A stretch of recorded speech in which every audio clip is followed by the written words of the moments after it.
Matthew 16:13. Elthon de ha Jesus eis ta mere Caesareas tes Philippou, erota tus mathetas autou legon. Tina legusen hoi anthropoi enai ton huiantu anthropou. So we begin with this participle, probably temporal. So we could say, we'll have this post-positive we'll pull out and put first. Now when he came, and here's your subject, Jesus. When Jesus came to the parts, we realize that's literally what that means, the parts, but it's used to refer to a region or district.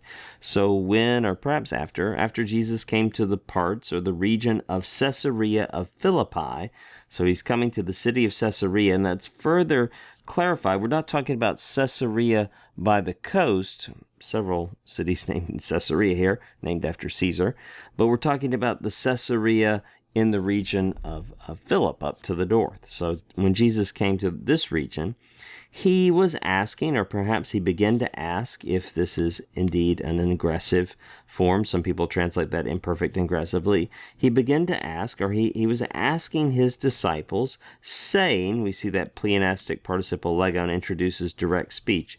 Then we have a direct quotation. This is what Jesus said. Whom do people, men, but people, whom do people say the Son of Man to be? In other words, who are people saying that the Son of Man is? Now, within that direct quotation, we have the use of the infinitive to express indirect discourse, because here we have another verb of speech. So people are saying, we could rearrange it and say, people are saying the Son of Man, that who is he? That he's whom? And so this enai is indeed, it's an infinitive of a me.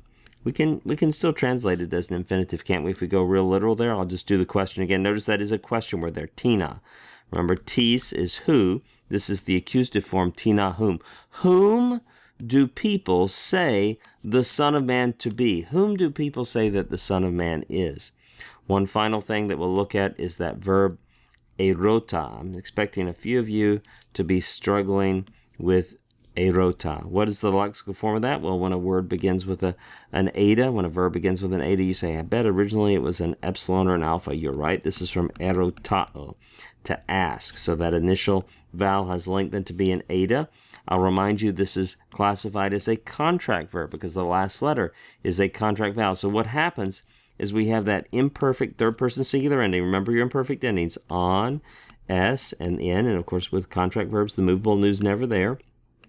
So what we have, you get an A in elementary school, get an A your whole life. There it is. So that form is an imperfect, active, indicative, third-person singular.